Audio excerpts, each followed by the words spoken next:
من الشیطان الرجیم بسم اللہ الرحمن الرحیم والذین جاہدوا فینا لنہدینہم سبلنا وإن اللہ لمع المحسنین صدق اللہ مولانا العظیم وبلغنا رسولہ النبی الکریم ونحن علی ذلک لمن الشاہدین والشاکرین والحمد للہ رب العالمین۔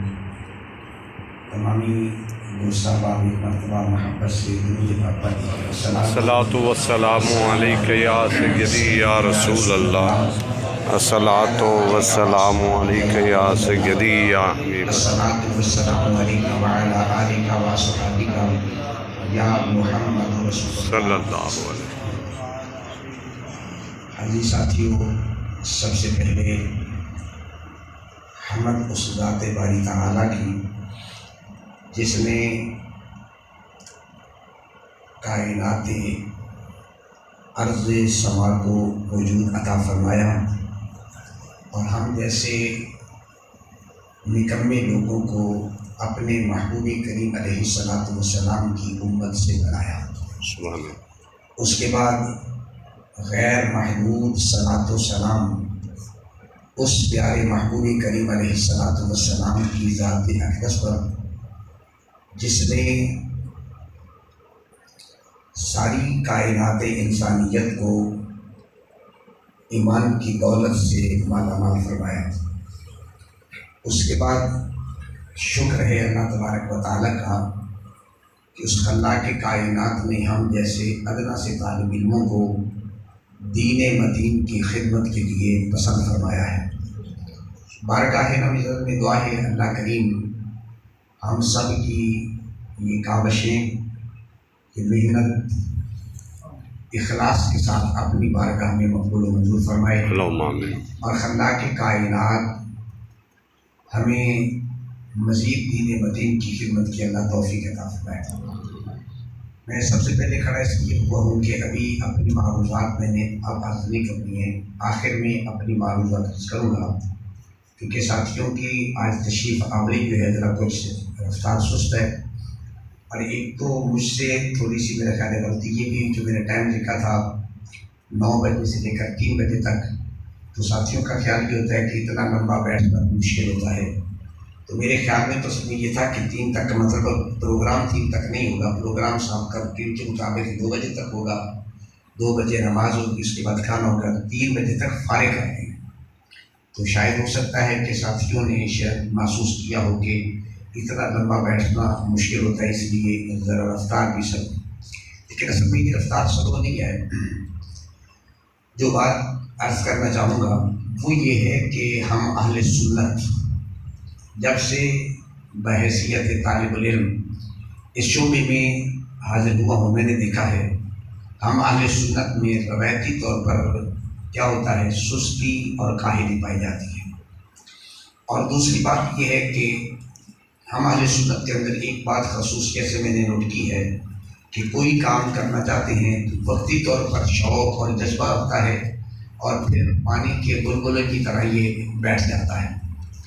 اب اس کا مطلب یہ نہیں ہوگا کہ گزشتہ سال 2 صاحب ساتھی تشریف لائے آج وہ نہیں آئے، کچھ ایک تو وجہ میری سمجھ میں آتی ہے کہ جن ساتھیوں کے ذمہ کام لگایا تھا میں درمیان میں بھی ان سے رابطے میں رہا، ان کو یاد دلاتا تھا، ان کا خیال یہ تھا کہ شاید ہو سکتا ہے بس کام ذمہ ہو گیا، کریں یا نہ کریں کوئی بات نہیں، جیسے چلے جائیں۔ تو یہاں پہ بحمدہ تعالیٰ یہ بات نہیں ہوگی، جو کام ہم ذمہ لگائیں گے وہ کام کرنا ہے، ہم نے روایتی کاہلی اور سستی کو چھوڑنا ہے۔ ضروری نہیں ہے کہ 100 آدمی مل کے کام کرے، 100 نہیں 10 بھی ہو جائیں، تو کام کا تسلسل جو ہے، کام کا دوام جو ہے، یہ انسان کو منزل مقصود تک پہنچاتا ہے۔ اس سلسلہ میں اگر کوئی ساتھی کوئی دوست کام نہ کرنا چاہے تو مجھے کوئی شکوہ کوئی شکایت نہیں ہے، لیکن جو ساتھی نام لکھائے گا کام کرے گا تو اس کے پیچھے میں لگا رہوں گا، آج نہیں تو کل، کل نہیں تو کسی نہ کسی وقت تو آپ کے اندر جذبہ پیدا ہوگا، کیونکہ پرانے بزرگ فرمایا کرتے تھے کہ میاں زمین کیڑی بھی سخت ہوگی نا تے قطرہ قطرہ پانی کا پیندا رہے تے آخر نرم ہو ہی جاتی ہے۔ تو میرا کام تو ہے صرف آزان دینا، میرا کام ہے آپ کو صرف جگانا، باقی کام کی توفیق یہ اللہ تبارک و تعالیٰ فرماتا ہے، اور انشاءاللہ میں مایوس بھی نہیں ہوتا، پریشان بھی نہیں ہوتا۔ میں نے زندگی میں بہت سارے مصائب بھی دیکھے ہیں، مسائل بھی دیکھے ہیں، لیکن کبھی بھی بحمدللہ مایوس نہیں ہوا اللہ کی ذات پر۔ انشاءاللہ العزیز یقین کامل، یقین محکم ہے ہم اپنی منزل تک پہنچیں گے۔ اس سلسلہ میں جو گزشتہ سال عنوانات تھے، گزشتہ سال ان کے بارے میں نے تفصیلاً اپنی معروضات عرض کی تھی۔ آج بھی انہی موضوعات میں سے کچھ تو وہی ہیں جن کی مزید ہمیں ابھی ضرورت تھی، اس لیے ان کو باقی رکھا ہے، اور کچھ نئے موضوعات بھی اس میں ہم نے شامل کیے ہیں۔ وہ صرف کس لیے؟ آپ کی توجہ دلانے کے لیے، آپ کو ترغیب دلانے کے لیے، تاکہ آپ دوست احباب اس سلسلہ میں محنت کر سکیں۔ اس سلسلہ میں میرے پاس جو کچھ ہے انشاءاللہ بات درج کروں گا۔ ابھی تھوڑی دیر تک قبلہ شیخ ابو بکر صاحب شاذلی دامت برکاتہ القدسیہ تشریف لانے والے ہیں۔ انشاءاللہ العزیز ان کی نصیحتوں اور بات سے انشاءاللہ العزیز ہم محظوظ بھی ہوں گے، اور جو کچھ وہ ارشاد فرمائیں گے ان پر بھی عمل کی کوشش کریں گے۔ اور سیاح صاحب سے بھی رابطہ ہوا تو وہ کسی وجہ سے لیٹ ہے، وہ میرا کہے بتا رہے تھے میں ابھی پہنچا، نکلنے والوں شاید ٹائم پر پہنچے یا نہ پہنچے۔ تو آپ کو پتہ ہے کہ ہمارے معمولات میں یہ ہے کہ ہم اپنے ٹائم کی پابندی کرتے ہیں۔ اگر کوئی لیٹ آتا ہے، دیر سے کرتے ہیں، تو یہ ان کے معاملات ہیں، جو مرضی کو عذر بتاتا رہے۔ میں نے کبھی کسی عذر کو مانا نہیں، عذر کو ماننے والے لوگ کبھی منزل تک نہیں پہنچتے ہیں۔ اس لیے ہم کوشش کریں گے اپنا جو ٹائم ٹیبل ہے اسی کے مطابق ہی چلیں گے، اور اسی کے مطابق ہی ہم عمل کرنے کی کوشش کریں۔ اب گزشتہ سال جو ہم نے آپ کی خدمت میں اپنی معروضات عرض کی تھی، اس کا پس منظر کیا تھا؟ گزشتہ سال جو ہمارا سب سے پہلا عنوان تھا وہ عنوان تھا تحفظ، مدارس کا تحفظ اور بقا۔ میں نے گزشتہ سال عرض کیا تھا کہ اس وقت گورنمنٹ کو اور بالخصوص یہودی لابی کو اور مرزائیت کو سب سے زیادہ جو تکلیف ہے، پریشانی ہے، وہ مدارس کی وجہ سے ہے، اور ان مدارس کا بقا، ان مدارس کا تحفظ اور ان کا عروج، یہ اللہ پاک نے ہم جیسے طالب علموں کے ذمہ لگایا ہے، اور انشاءاللہ العزیز ہم اس کی آبیاری کرتے رہیں گے۔ اس میں کوئی دوسری رائے نہیں ہے، جتنے مرضی آپ دلائل دیتے جائیں۔ ابھی گزشتہ دنوں میں اسلام آباد میں مجھے حاضری کا اتفاق ہوا تو میں معروضہ درج کر رہا تھا، تو بعض مدارس کے فضلاء سے میری بات میں گفتگو ہو رہی تھی، تو انہوں نے یہ کہا کہ انگریزی ضروری ہے، فلاں ضروری، جیسے آج کل ہمارے یہاں ایک ہوا چلی ہے نہ لگ جاتی ہے۔ تو ان کے ساتھ میری بڑی تفصیل کے ساتھ، ڈیٹیل کے ساتھ گفتگو ہوئی۔ میں نے کہا میں نے نتیجہ یہ نکالا ہے اس وقت جو انگریزی کے چکر میں پڑا ہے وہ صرف احساس کمتری کا شکار ہے، اس کے علاوہ کوئی چیز میری سمجھ میں نہیں ہے۔ وہ احساس کمتری کا شکار ہے، انگریزی نہیں آئے گی تو میں آگے کیسے بڑھوں گا، انگریزی نہیں آئے گی تو میں حالات کا مقابلہ کیسے کروں گا، انگریزی نہیں آئے گی تو میں یہ کیسے کروں گا۔ یہ غلامی اور احساس کمتری کا تصور ہے، یہ بات ذہن میں رکھ لیں۔ یہ 100 ہاتھ رسہ سرے ٹکن، جتنا آپ اس کے دلائل دے رہے ہیں، میں نے صرف ان کو ایک مثال پیش کی تھی سمجھانے کی۔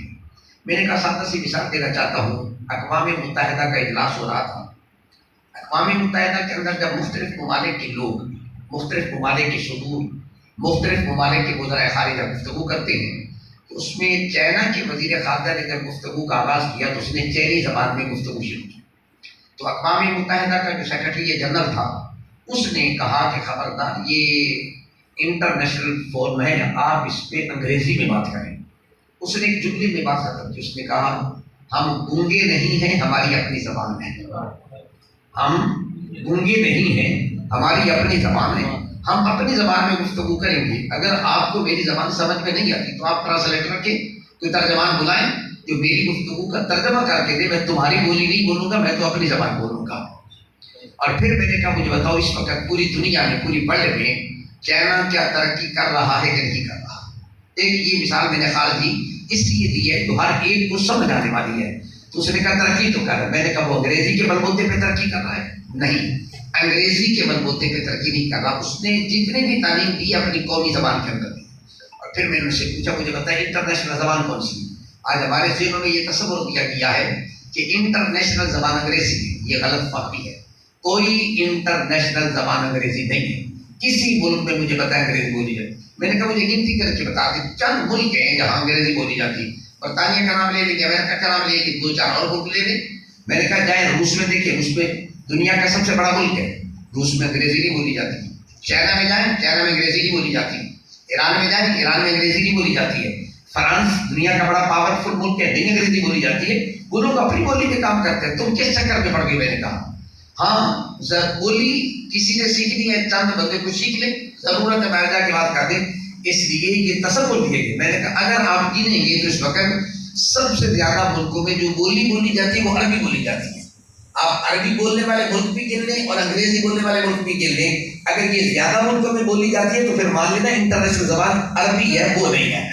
اس لیے اب وہ ہم اسی کو متاثر ہو جاتے ہیں, کیونکہ ہم ایک مسجد کی 4 دیواری میں رہتے ہیں, ایک مدرسے کی 4 دیواری میں رہتے ہیں. باہر کے حالات کا ہمیں ادراک اور علم بھی نہیں ہے.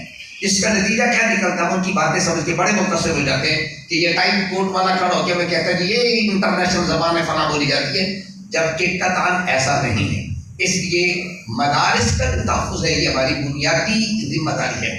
اس لیے ہماری اس گفتگو کا جو مقصد ہوگا, ہمارے مل بیٹھنے کا جو مقصد ہوگا, میں نے پہلے بھی آپ کو کہا تھا, یہ بات ذہن میں رکھ لیں, نہ مجھے کوئی کسی تنظیم کے صدر بننے کا شوق ہے اور نہ ہی کبھی تنظیم بنانی ہے, اور نہ ہی مجھے کوئی یہ غرض ہے کہ اس سے کوئی شہرت کے دوام حاصل ہو, اس کے لیے بھی مجھے کوئی ضرورت نہیں. نہ مجھے کوئی تقریر سنانے کا شوق ہے, تقریر مجھے اس لیے آتی. لیکن ایک تک ضرور ہے کہ ہم اس علم کے پیغام کو آگے دنیا کے کونے کونے تک پہنچانا ہے.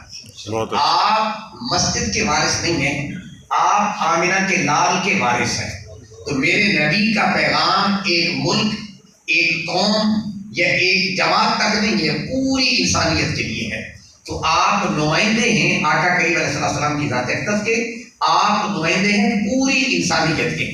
آپ کا جو پیغام ہے یہ پوری امت تک پہنچنا چاہیے. اس حوالے سے گزشتہ جو عنوان تاریخ کو یہ تھا کہ مدارس کا تحفظ اور